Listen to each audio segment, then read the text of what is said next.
बेंगलुरु में एक बार फिर बारिश ने कहर ढाया हुआ है। कल शाम हुई तेज बारिश के बाद कई इलाकों में पानी भर गया। राजधानी के पूर्वी, दक्षिणी और मध्य इलाके में कई सड़कें लबालब हैं। कई जगहों पर बेसमेंट पार्किंग में पानी भर गया है, जिससे गाड़ियों को भी नुकसान पहुंचा है। कल शाम हुई बारिश के कारण दफ्तर से घर लौटने वाले लोगों को परेशानी का सामना करना पड़ा। शेषाद्रिपुरम इलाके में मेट्रो की दीवार कई गाड़ियों पर गिर गई, इससे भी गाड़ियों को नुकसान हुआ है। तेज हवा के चलने से कई पेड़ उखड़ गए हैं। मौसम विभाग ने बारिश को लेकर येलो अलर्ट जारी किया है। यहां अगले 3 दिन तक बारिश की आशंका जताई जा रही है।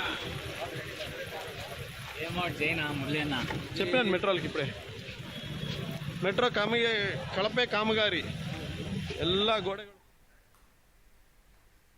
रेप और हत्या के मामले में दोषी करार दिए जा चुके गुरमीत राम रहीम ने यूपी के बागपत से वर्चुअल कार्यक्रम किया।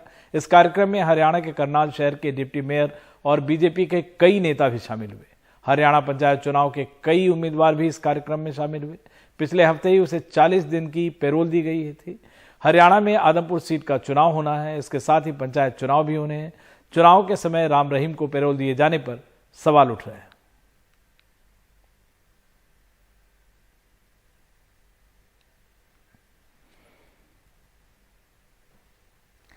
बिल्किस बानो के 11 मुजरिमों को समय से पहले रिहा करने के फैसला केंद्र सरकार का था। सरकार कह रही है कि जो हुआ वो कानून के दायरे में हुआ, उनके अच्छे चाल चलन को देखकर हुआ। लेकिन एनडीटीवी की जांच बताती है कि इन सब मुजरिमों को पहले भी बेल मिलती रही है। इन्होंने बेल की शर्त ही नहीं तोड़ी, कई कानून भी तोड़े हैं। 2002 में बिल्किस बानो ने अपनी 6 साल की बच्ची सहित अपने परिवार के 14 लोगों का कत्ल देखा। उनके साथ सामूहिक बलात्कार किया गया। 15 अगस्त 2022 को इस जघन्य मामले के 11 मुजरिम रिहा कर दिए गए, अच्छे चाल चलन के आधार पर। केंद्र सरकार के मंत्री इस फैसले को सही ठहराते हैं। Pralay ji, but one issue has come up just now that it has turned out that it was the center that is, which opposition has raised, that the center also cleared the release of these Bilkis rapists in the, in the case that just came out. So how would you defend that? Home Ministry personally cleared it. No, that is, see, after when having being in prison for some time, there is a provision for that. Accordingly, as per the law, it is done, and there are some jurists in that. It is not that self government alone has taken decision. But do you personally feel it was okay that they were released? I have said no.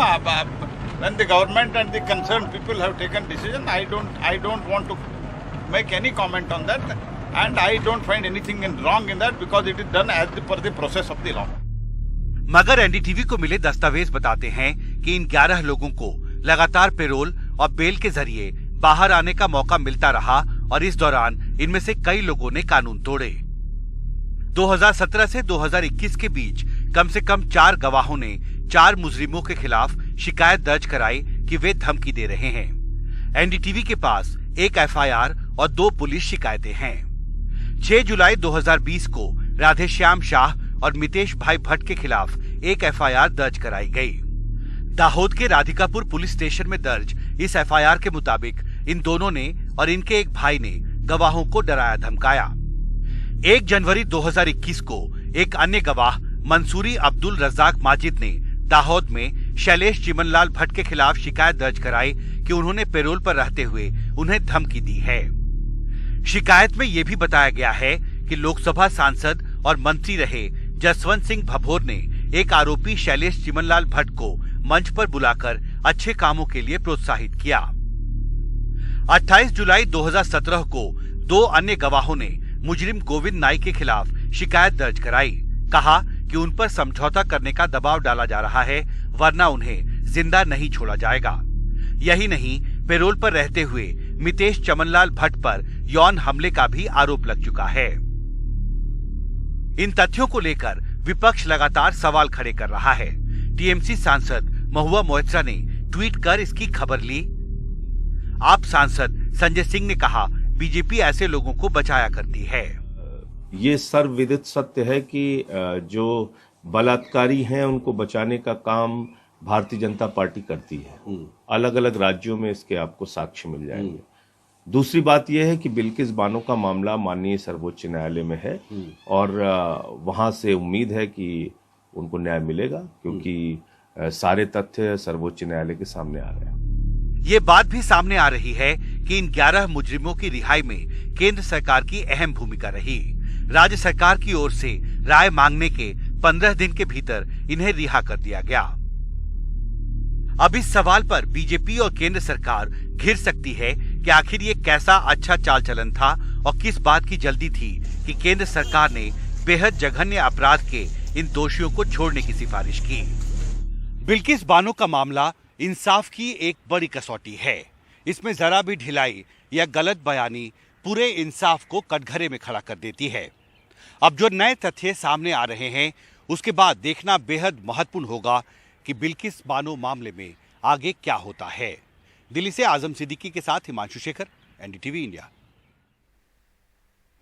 और गाजियाबाद में कथित तौर पर एक महिला को 5 लोगों ने अगवा किया, उसके साथ 2 दिन गैंगरेप किया और दिल्ली महिला आयोग की अध्यक्ष ने कहा कि महिला के प्राइवेट पार्ट में रॉड भी डाली गई, लेकिन डॉक्टरों ने कहा कि महिला का कोई अंदरूनी चोट नहीं है। पुलिस के मुताबिक महिला का आरोपियों से संपत्ति का विवाद है।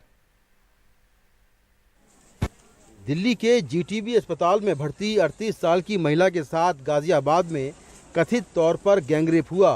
बुधवार सुबह दिल्ली महिला आयोग की अध्यक्ष ने कहा, पीड़ित महिला 16 अक्टूबर को गाजियाबाद के नंदग्राम इलाके में अपने भाई की जन्मदिन पार्टी में गई थी। जब वो लौट रही थी तो उसे गाजियाबाद के नंदग्राम इलाके से स्कॉर्पियो कार सवार लड़कों ने अगवा कर लिया।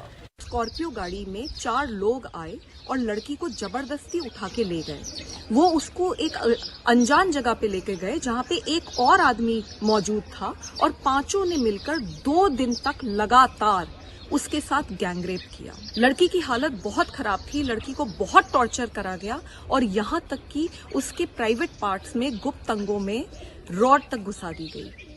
लड़की के भाई के मुताबिक वो अपनी बहन को बस स्टॉप पर छोड़ गया था। इसके बाद उसके जानकार लड़के उसे ले गए। उसने ये बताया हमें, हमारी बहन ने, कि वो ऑटो वाला चल नहीं रहा था तो दूसरे ऑटो में वो जाके बैठने लगी तो स्कॉर्पियो कोई गाड़ी आई और उसमें 4 लोग थे अज्ञात। वो जो जानती है उन्हें लड़कों, पुलिस वालों ने हमें आश्रम रोड पे बताया है और कट्टे में मिली है, वो हाथ पैर बंधे हुए थे उसके। वहीं गाजियाबाद पुलिस की माने तो उन्हें 18 अक्टूबर की सुबह एक राहगीर ने कॉल कर बताया कि एक महिला लावारिस हालत में पड़ी है। महिला को तुरंत गाजियाबाद के सरकारी अस्पताल ले जाया गया, जहां उसने मेडिकल जांच कराने से मना कर दिया। महिला की जिद पर दिल्ली के जीटीबी अस्पताल ले जाया गया, जहां महिला ने कोई बयान नहीं दिया। महिला के भाई की शिकायत पर गैंगरेप का केस दर्ज किया गया। जांच में पता चला कि महिला का आरोपियों के साथ संपत्ति विवाद है। पुलिस के मुताबिक कुछ आरोपियों की लोकेशन भी वारदात वाली जगह नहीं आ रही है। जब इनके भाई ने इनको वापस छोड़ा तब वहां से इनको कुछ लोग ले गए जो कि इनसे पूर्व में ही परिचित हैं। पहले इन्होंने बताया कि 2 लोग थे, बाद में इन्होंने बताया कि 5 लोग हैं और उनके साथ उन्होंने दुष्कर्म करा। बताया जा रहा है कि वो जो व्यक्ति हैं उनके साथ पूर्व में ही एक प्रॉपर्टी का विवाद चल रहा है जिसमें कोर्ट का केस भी चल रहा है। महिला जो है गाजियाबाद के नंदग्राम इलाके में एक बस स्टॉप में मिली लावारिस हालत में। उसके बाद महिला को गाजियाबाद के सरकारी अस्पताल लाया गया, जहां पर महिला ने अपनी मेडिकल जांच करवाने से मना कर दिया। उसके बाद महिला को दिल्ली के जीटीबी अस्पताल ले जाया गया, क्योंकि महिला का कहना यह था कि उसको जीटीबी अस्पताल में ही भर्ती होना है। महिला के भाई की शिकायत पर गैंगरेप का केस दर्ज किया गया है और इस मामले में एक आरोपी शाहरुख को गिरफ्तार कर लिया गया है। वहीं जीटीबी अस्पताल के डॉक्टरों की माने तो महिला की हालत ठीक है, उसे कोई अंदरूनी चोट नहीं है। हमारे पास एक विक्टिम आया था कल सुबह 7:15 बजे, जो कि नंदनगरी के रहने वाली है और उनका जो है उस पर सेक्सुअल असॉल्ट हुआ है। अभी वो स्टेबल है, बेसिकली एक्सटर्नल थोड़ी इंजरीज हैं, बट एज पर नाउ अभी हम कोई इंटरनल इंजरीज हमें नहीं पता चली है। पुलिस फिलहाल इस मामले की कई पहलुओं से जांच कर रही है। एक आरोपी शाहरुख को गिरफ्तार कर लिया गया है, जबकि 4 की तलाश जारी है। गाजियाबाद से मुकेश सिंह सेंगर, एनडीटीवी इंडिया।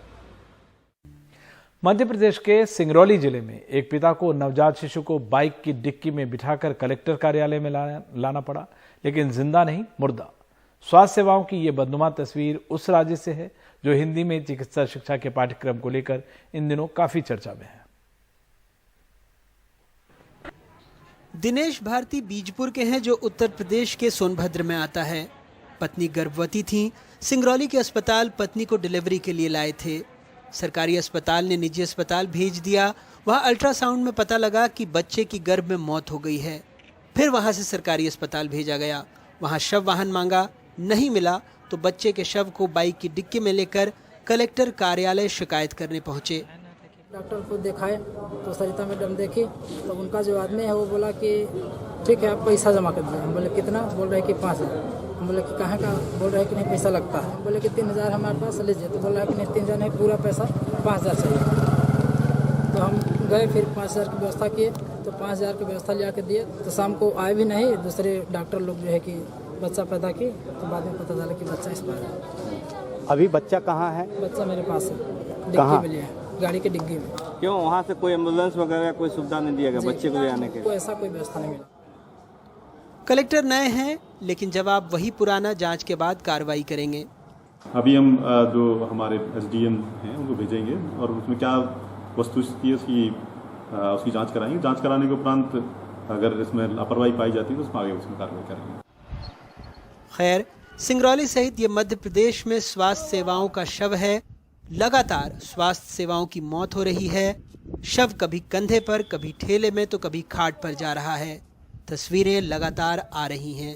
मोदी जी ने जो नई शिक्षा नीति लेकर आए हैं, हमारी भाषाओं के गौरव को प्रस्थापित करने के लिए और हमारी भाषा में ही टेक्निकल, मेडिकल और कानून की पढ़ाई हो, लेकिन फिलहाल सुर्खियां चिकित्सा शिक्षा को हिंदी में पढ़ाए जाने पर हैं।